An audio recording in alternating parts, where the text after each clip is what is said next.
And I'll continue being rabbi for Trump. There's nothing left that they can possibly call me. They've called me Hitler, Nazi, and you name it. But Trump is the only president that's done miracles for the state of Israel. And I'm not a one-person issue candidate. But the Democrats are anti-Semites, most of them, and even the Jews are anti-Semites. And I certainly wouldn't want them in charge of how to handle Israel. So, Rabbi, my colleague, you're on. Fantastic. Thank you so much, Rabbi, and thank you so much for having me on. I also want to say Groisa Yasher Koach to you. Thank you so much. My father raised me to always refer to Holocaust survivors as Kedoshim, as the holy ones, and especially with your holy work of saving many lives. Chazak Baruch, it's an honor to meet you. I came special today. I wore a suit that was made for me by a friend of mine, Martin Greenfield. This is Greenfield Clothiers, and he was a survivor, and he came to America with nothing and built up a thriving practice and a beautiful family, and he made suits for different presidents in the White House. Oh, I know the gentleman. Yeah. Oh, I know that. Yeah. There was a big article on him in the suits, but he couldn't do my size. The nerve of him. He happens to be my personal doctor's uncle. Oh, wow. So I get to hear about him every time I visit the doctor. Oh, wow. I was supposed to meet him in Washington, but it's too far. It's too far. My father, you mentioned, with suits. He had suits that he brought from Belgium and Israel when he came here in 52 after he married my mother, who ran Cooney. And the same suits he had then, he wore without a wrinkle 60 more years. You know, me, I get a suit in 5 seconds, it's finished. Yeah. He hangs it up, he can take it off, and there's no odor, there's no nothing. With me, it's in the cleaner the next day, and the suit is ruined. So, and I told this to your gentleman, he said, my suits are not for you. What can I tell you? Well, I consider this suit a holy suit because of the hands of who made it. But there was a story about Marty. He was a little boy, and he was trying to scrounge for food, trying to escape the Nazis, and he was eating out of a rabbit hutch. Rotten food that the rabbit wouldn't eat. My father was in the fields eating weasels. Oh, my gosh. Oh, my gosh. And he asked the rabbi, come with me and bring your 1,000 children with you, and we'll all hide safely away from Leon, the head of Gestapo. And the rabbi said, I'm not an animal to go into the fields. Take a few and hide them, and I got no more room. And then they came the next day, and they were all gone, right? Yeah. So that's what the leadership is today. Would you agree? The leadership has not changed. If anything, it's worse. We have no leadership. There is no leadership. They profess leadership. No, there isn't any. If there was leadership, you wouldn't have all these people being hit, hurt, people being stabbed, people being shot. Can you imagine? The Jewish power does exist. We do not control the world, but we certainly, in Borough Park and Williamsburg, have some say in who we elect. Where are they? They're nowhere. This is very bad. This is what happened during the Shoah. So, Rabbi, what do you think? Well, there's a lot of things that I disagree with you on. For example, Not a nerve. Yeah, 2 Jews, 4 Jews, 10 opinions. So I think that there are a lot of people that are doing good work.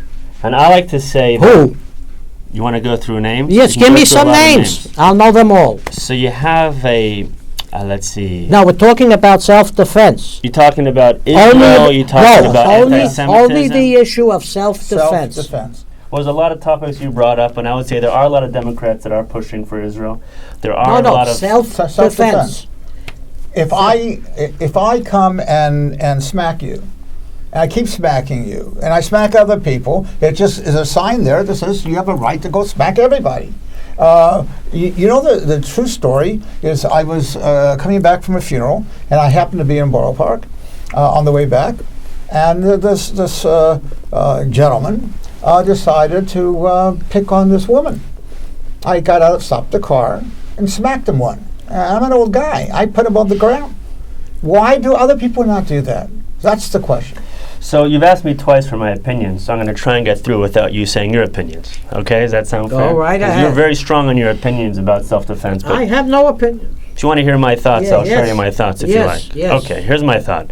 My thought is as follows, that as Dr. Michal Schulman from asknoah.org told me, anti-Semitism has been going on for thousands of years. You could trace it even back to Cain and Abel, where one person saw someone else practicing differently and became full of hatred and bigotry. That's not there were no Jews. Correct. How can you say there's anti-Semitism? Correct. Okay, that's ordinary human aggression. Because the tikkun for anti-Semitism could be the 7 mitzvahs b'nai Noach, a universal code of how to act, which is believe in Hashem, don't worship idols, don't murder, don't steal, don't commit illicit marriages or sexual relations, don't be cruel to animals, and set up courts of law. I agree with that. That universal code, if promoted by the people of the book to all people, to all of God's children, would be a remedy for anti-Semitism. No wonder you go to Carlbach, a fantasy land. Carlbach Synagogue is nothing but a fantasy land. They are in Kabbalah, they are in another world, they are not in reality, and it took for years to get security. On the contrary, I totally disagree with that. Carlbach was one of the best shuls I've ever been to. I didn't say and it wasn't Rabbi a good Sitrin's shul. an amazing I love Rav. Rabbi Sitrin. He is but amazing. I'll tell you this. He's the best friend you can have. David HaMelech said, Romamot el begronam b'cheref pifiyot biyadam, which means the glory of Hashem in their throats and a double-edged sword in their hand. You have to have both.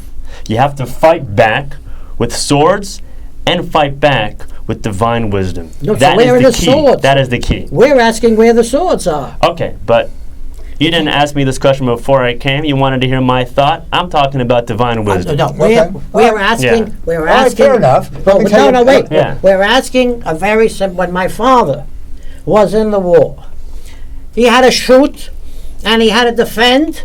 Am I right? Yeah. And had to kill, and you pushed the Gestapo out of the way to escape. And when you saw the lady being attacked, you will risk your own life to save her. We want to know, very simply, tell us one rabbinic leader, one, and all of New York City, that is out there on the streets with a patrol, organized a patrol, and is doing that. Sure, me. Yeah. And Yonkers? I'm a big fan of every Jew at 22. Good. That's And what I want to hear. A good friend of mine. Why do I have A to good friend of mine, struggle? Steve Harris, is a former homicide detective. He purchased my first shotgun. So he actually is starting up a whole nonprofit out on the West Coast where he's training people, not That's just excellent. shul security, but shul congregants and how to stand up for So themselves. they have a rally in New York, in Manhattan. Who shows up? The Republicans. You see any Democrats? I didn't see any Democrats there. And the reason I heard that the Democrats didn't show up is because the people that were there were pro-Trump. See? So when I was before I went to YU, my father was also on the underground. He ended up in Auschwitz because he was shot from the Polish underground.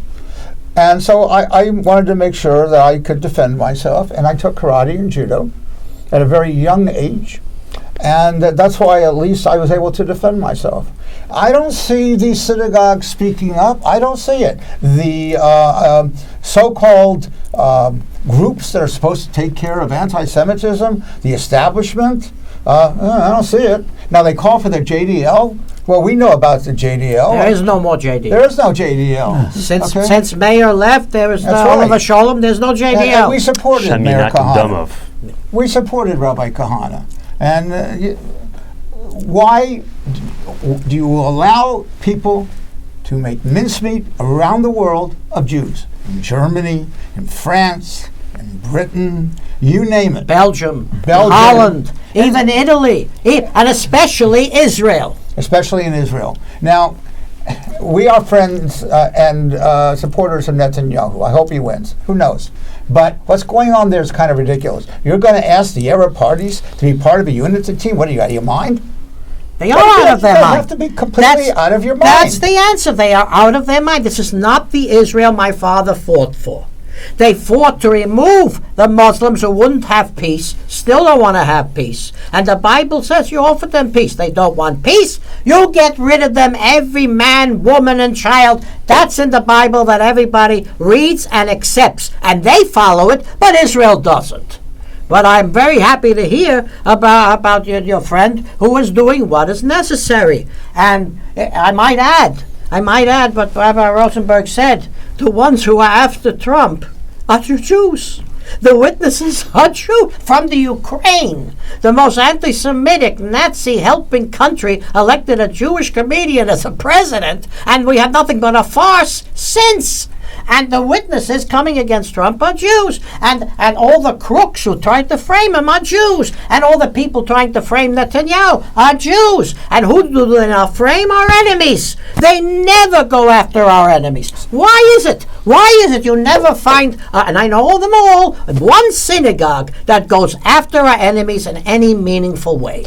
So here's one thing. I take issue with what you said about Israel trying to frame it as if it's Jews versus Muslims, when just this week a religious-looking Jewish man and his children were on the tube in France, which I consider one of the most anti-Semitic environments in all of Europe, and a Muslim woman stood up to someone who was giving him verbal anti-Semitic abuse. Yeah, I read that. You read that I read. Of the So remember, of the million Muslim women in France, You have to remember there something. was one. You have to remember something. No, I don't You remember have to for remember, one. back in the Crusades, righteous it was Gentiles. the Crusaders They were who were righteous murdering and Gentiles. massacring Jews, Yes. and it was Muslim countries who were opening the doors Oh, to them. absolutely not true. And now- absolutely Yes, not it true. is true. Just as many Jews have been killed by the Muslims as by the Christians. This is not a numbers game.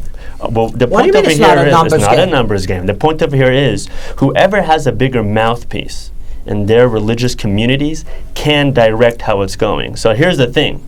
Instead of trying to frame it as Muslim versus Jews, why don't you frame it as terrorists versus innocents? No, because it's Muslim Arabs. All Muslim Arabs. All of them, everywhere, Muslim Arabs. There's not a one. There may be a few writing in the Post, but they never praise Israel. There may be a few who are resenting or interfering, but they do it because of the outrage at the moment. They don't then go and say Israel's the kindest nation in the world to the Muslim people. You know, Israel's not invading the Muslim countries. The Muslim countries invaded Israel. So here's the thing. Hey, I have a timeline. I disagree with See, you. I brought you a I Bible disagree with you timeline. It has everything in it. vehemently on that point, okay? But I think that I'd rather talk about anti-Semitism, but I disagree vehemently with the fact that there aren't Muslims out there who disagree with the There are terrorists. that are always there. exceptions. And the first victims of the Muslim terrorists are the Muslims. They don't go out and terrorize Christians and Jews before they terrorize themselves. Because first they Well, have... that's why on Twitter I always post hashtag Free Gaza from Hamas. Yes, I agree with Okay, you. so but what are you going to get What I as a disagree with result? you is about trying to frame it in the way you framed it. But what I suggest is we talk about anti-Semitism. Good. Go right So ahead. here's the thing I want to share with you about anti-Semitism, if I may, Harav.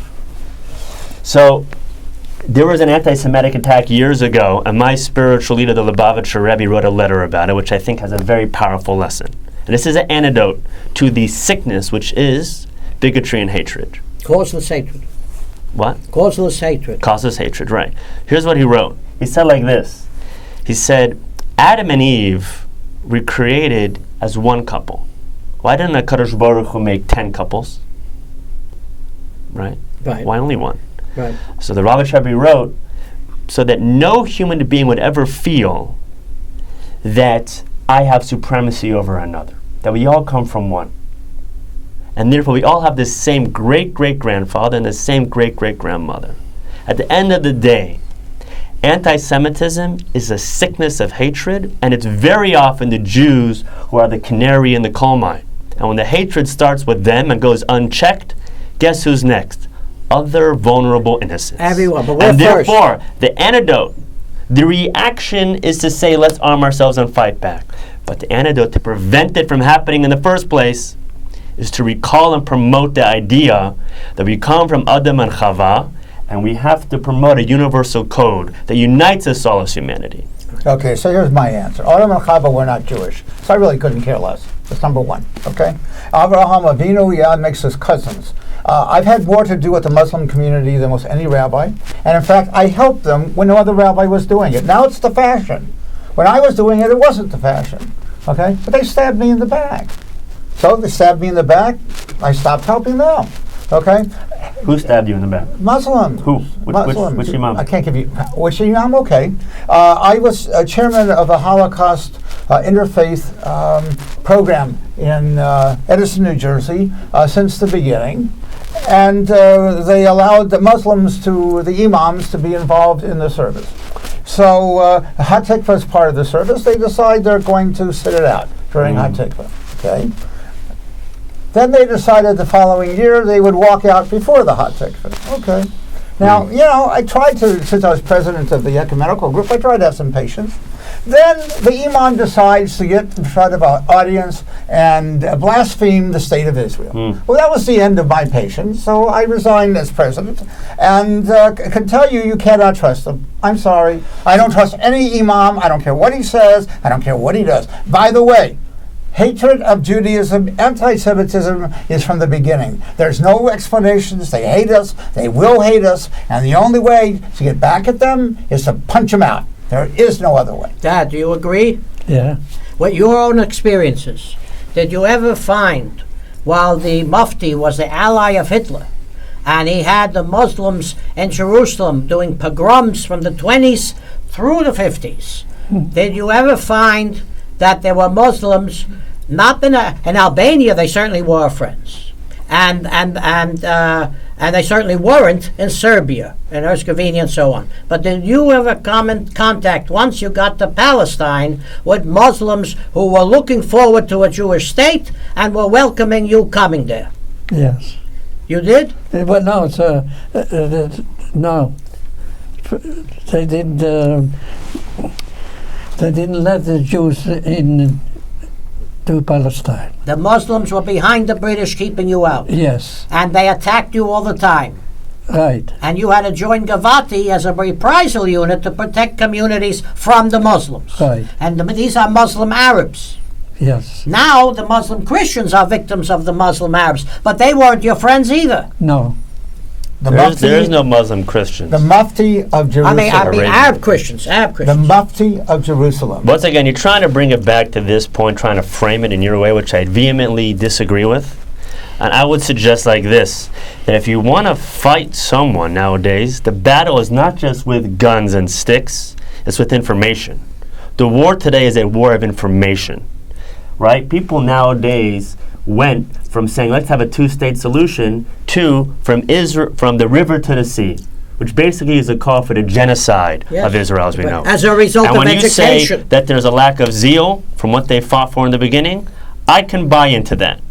But I definitely want to make it very clear, I disagree with you vehemently about the way you're framing it. But let's focus on what we do agree on, and that is, there's a war of information nowadays. Anti-Semitism, in large part, is because look at what these anti-Semites are promoting. Look at what they're reading and what lies, and more lies. And like the rabbi said, there's no reason for anti-Semitism if you unmask all the lies, right? But they're getting away with it.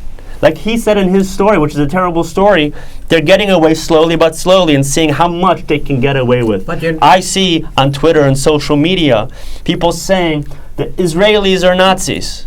And guess what? People are loving it and liking it. No one's holding them accountable for comments like that. I was one of the founders of Camera. That Alan Dershowitz in those days was one of the greatest attackers of Israel. He was the most liberal guy. Israel is this, Israel's that. To his credit. Camera does great work. Yeah, to his credit, he realized he was doing so much harm when the average person now agreed with him, Israel stinks. So he promoted Camera and all other organizations to print the truth. And I got news for you. There's nobody in any college, and I went to 70 of them with judges of all denominations, and there's nobody in Israel, and I went on missions to the judges there, and there's no one in the high schools that is not wearing Nazi uniforms when they hear about Hitler, that is not cursing out white people and include Jews as white people, and the more you educate them, the less they care. And the more you try to put it in, the more afraid they are of BDS. So I have done the education. I hope my whole purpose of Blacks and Jews in Conversation was to bring blacks, Hispanics, Asians, judges, all over. You're familiar with this. And we were very successful until you have an Ocasio, an Omar, and you have a Sanders. Until you have our people joining with the Muslim, whether Christians or Arabs, and saying they're not telling you the truth, and that's all they have to say, just like Hitler. All right, listen, the Mufti of Jerusalem, okay, planted the idea of killing Jews in the ovens. It's true. The Mufti of Jerusalem. He had his own SS brigade. So they've never been our friends. This goes all the way back. But money, oil. Haven't been our talks. friends, but they've been our cousins. Listen, You can keep my cousins. you can keep. Yeah, No. I don't Remember, need cousins I like said, that. look, after realizing this week's parasha that just passed about Hebron, About the Sarah. pasuk says that Yitzchak and Ishmael both buried their father. Ishmael was a tzaddik. There's even a Rabbi Shmuel on Ishmael there. was Every day, a monster. every day He in was a- davening, we praise the father of Islam. Where Rabbi Shmuel was Never. a rabbi in the Gemara who's named after Ishmael. No.